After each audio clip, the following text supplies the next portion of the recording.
नाज़रीन बुलेटिन में एक दफ़ो ॿीहर भली कहाणी ते अव्हांखे सकरन में अहम ख़बर ॿुधाए रहिया आहियूं त सकरन जी हुसैनाबाद कॉलोनी में ट्रांसफार्मर फाटण सबब सड़ी ज़ख़्मी थियल हिकु ॿारड़ो फौत थी वियो आहे। अफ़सोसनाक ख़बर आहे, अवां सां शेयर कयूं पिया। ॿारड़ो रतन कुमार ज़िंदगीअ जी जंग हाराए वियो। फौतियुनि जो अंग ॿ थी वियो आहे।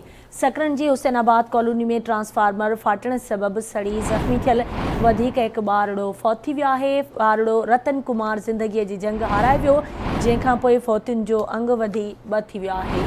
अफ़सोसनाक ख़बर आहे सकरन मां, जिथे हुसैनाबाद कॉलोनी में ट्रांसफार्मर फाटण सबब सड़ी ज़ख़्मी थियल ॿारड़ो फौत थी वियो आहे। ॿारड़ो रतन कुमार ज़िंदगी जी जंग हाराए वेठो, फौतियुनि जो अंग ॿ थी वियो आहे।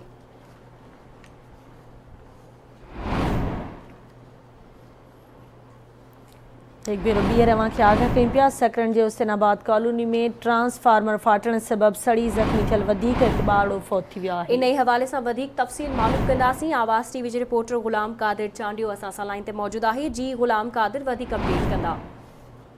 जी, जीअं त वरी हिकु ॿियो अफ़सोसनाक वाक़ियो साम्हूं आयो आहे त हुसैनाबाद कॉलोनी में वापडा मुबैना नाअहली सबब ट्रांसफार्मर फाटण सबब ज़ख़्मी थियल 3 ॿारनि मां हिकु ॿियो ॿारड़ो रतन कुमार पुनर ज़िंदगी जी जंग हाराए वियो। ॿारड़े जी फौत थियण वारी ख़बर पयनि घर में कोहरा मतल आहे। यादि रहे त महसूम ॿारड़ो 5 ॾींहं अॻु हुसैनाबाद कॉलोनी सकड़ में रस्ते खां निकिरे ट्रांसफार्मर फाटण करे सड़ी वियो हो, जेकी कराची अस्पताल में नियो वियो। उन खां पोइ अॼु ॿियो ॿारड़ो रतन कुमार ज़िंदगी जंग हाराए वेठो, जॾहिं त हुनजे घर में रोज़ राड़ो ऐं मातम मतल आहे।